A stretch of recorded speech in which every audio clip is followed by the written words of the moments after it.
Hello everyone. In this video, I want to talk to you about Eris. Maybe you've never heard about Eris before, and this is why I want to tell you all about her, all about the celestial body that is, not as well known as the other major planets, right? So first of all, where is Eris? So Eris is in the Kuiper Belt. The Kuiper Belt is just think of all the planets. So we have, our Earth and then Mars, Jupiter, Saturn, Uranus, Neptune. And that's when we have the Kuiper Belt. It's beyond, it's that region of our solar system of space that is beyond Neptune. So in the Kuiper Belt, there's a lot of dwarf planets, a lot of really icy bodies, very, very cold, because it's so far away from the sun, from our sun. So this is where Aries is. This is actually where Pluto is as well. So we have, if you've heard of other dwarf planets like Haumea, Makemake, they're newer bodies, and they're all located in this region of our solar system called the Kuiper Belt. So Aries was discovered in 2005, and I'm going to call her she because she was named after a goddess. And I'll get to that in a second. But Eris is one of the largest known dwarf planets. She's actually bigger than Pluto. And because she's so far away from us, it takes around 558 years to go around, just circle around the zodiac, which is a complete trip around our sun. So right now, Aries is in the sign of Aries, and it's been in the sign of Aries since the 1920s. Just think that most people who are alive today have Aries in the sign of Aries. So, common theme here for all of us, for the majority of the people alive today, we have this influence, we have this force, this theme in common, and I'll also get to that in a little bit later. But to get a more personalized, idea and understanding of how Eris is, activating your chart, we would need to see where she is in what house. She's going to be in Aries, but in what house she's in, and if she's connecting with other planets in in your natal chart, if it's making squares and oppositions and conjunctions and so forth. Okay? Um, so who in the mythology of Aries, like what is her story?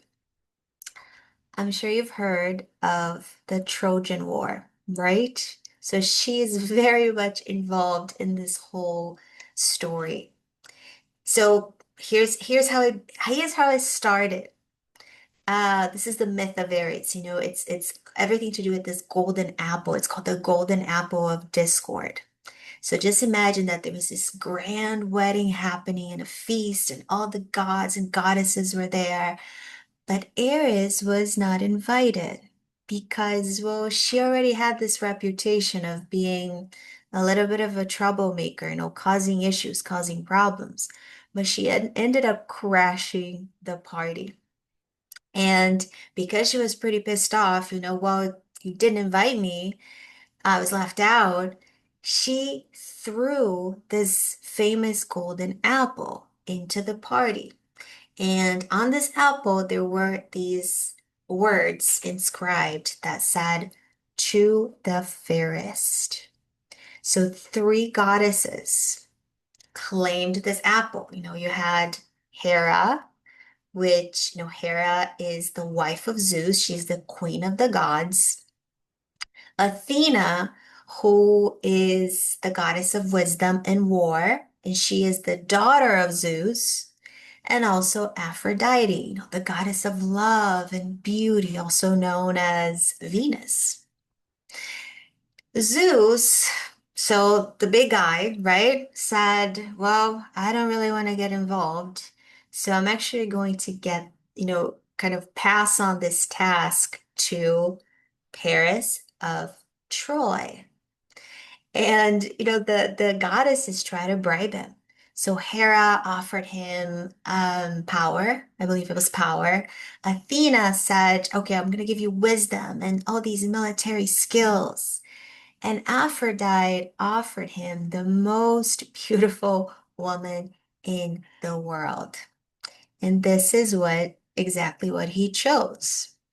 And the most beautiful woman in the world at the time was Helen, Helen of Troy.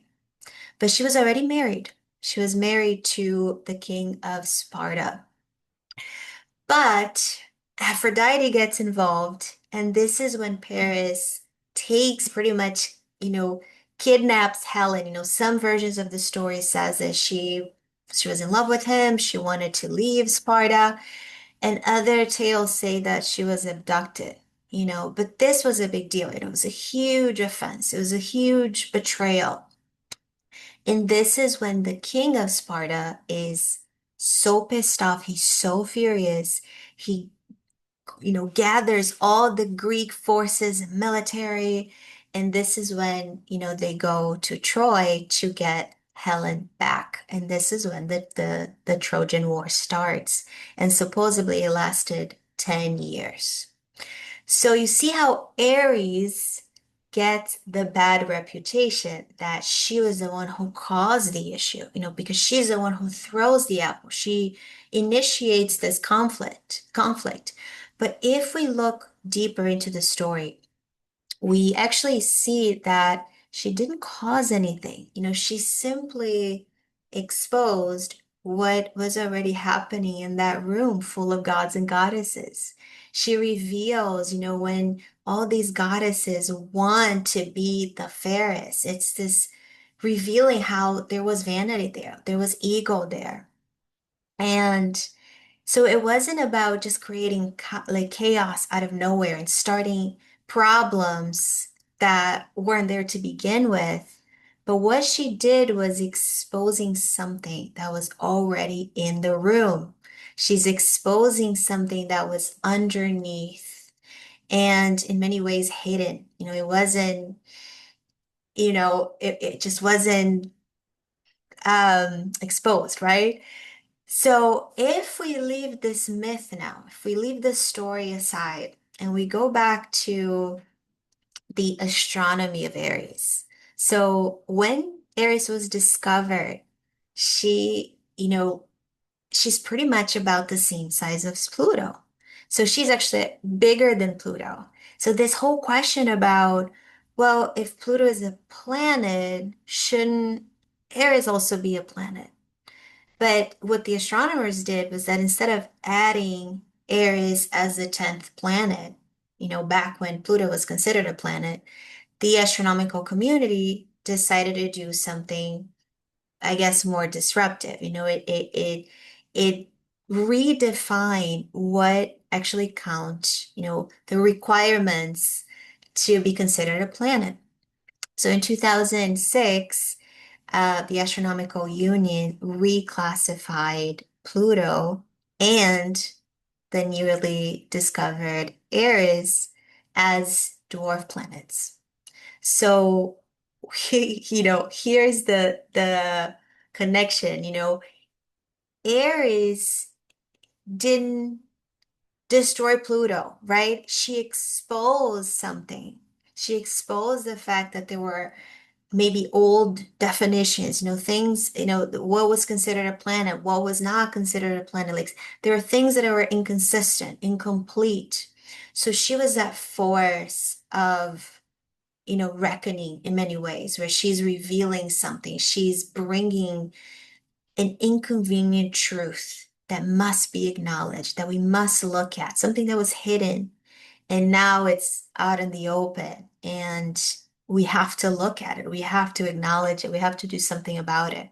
So just like in the myth, when she just, tosses the golden apple and reveals what was really going on between these goddesses and this war, for who's the fairest, who's the most beautiful, who's the best, etc. Right? So she crashes the divine party, and then in the myth of Aries, she crashes the divine party, and the astronomical uh, story, she just shows up, suddenly she shows up and they're like, well, there's another planet. We got to look at this. This is new information.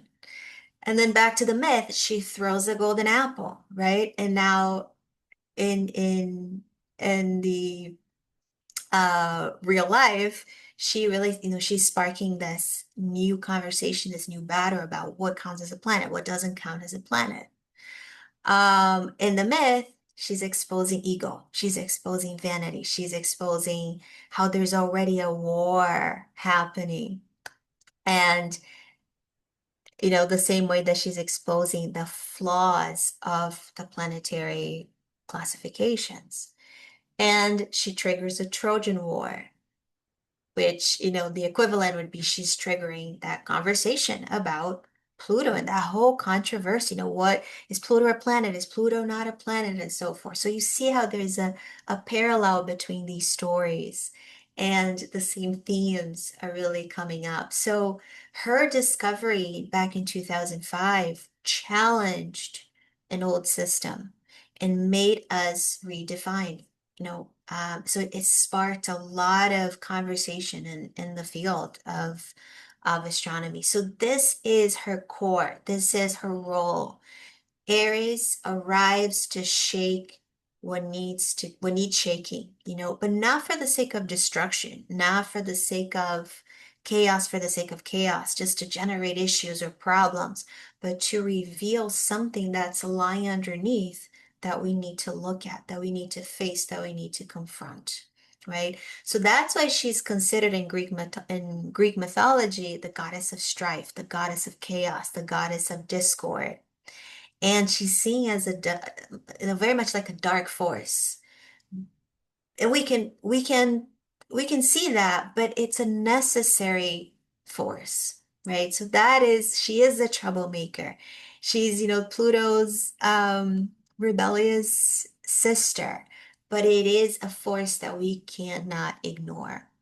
And that is her evolutionary intention, you know, to be a catalyst for transformation through revelation, through the uncomfortable truth, in many ways inconvenient, unpleasant, sometimes even generating conflict, battles, fights, but it is something that must be acknowledged. And that's what she wants to do. She wants to destroy, things like, you know, hierarchy, hypocrisy. Um, so again, not about creating chaos out of nowhere, but to expose what's already there. So radical truth telling, that's that's her goal, and disrupting what is, that sense of false harmony. Oh, it looks nice on the outside, but underneath there's a lot going on that needs to be acknowledged. So you see how us now, like going, bringing this back to us, in our collective, this group, really all of us, the majority of us, since 1920s, Aries has been in the sign of Aries. So, and it's going to be in Aries until the 40s, 2040s. So nearly everyone alive carries this energy in their birth chart. And if we know something about the sign of Aries, is that it's not subtle. It brings the challenging, the action, the activism, the fierceness. And I believe this is what this generation of people, carry within. It is about challenging old systems. It is about fierceness, protesting, activism, not staying silent, speaking the truth. Hey, we're killing the planet. Hey, we're destroying our bodies with terrible food. It's this feminine archetype. Again, she was named after a goddess. So it's a feminine archetype here that brings this really fierce integrity and the need to do shadow work. And another really important, I think, really important theme in this is that, you know, being in the sign of Aries, which is a very masculine sign, And Eris being a feminine force, it's very much about bringing this feminine truth in a masculine world, and not being soft or passive about it, but being bold, being disruptive, being unapologetic, dismantling all these man-made systems of, you know, and lies, for example, like men are more valuable than women, or power belongs to the strongest, or, you know, worth and power connected to dominating or hierarchy or conquest. So it is about calling out the hypocrisy, right? And of course, some of us are going to be the fierce, and they're going to be the protesters and in the front lines and the activists, and others are unfortunately going to embody this as, it is a man's world, and that's what it is. But the real intention is to be, to bring that disruptive energy in order to change, in order to first of all, to acknowledge what needs to be acknowledged, the toxicity, and do something about it, change, create change.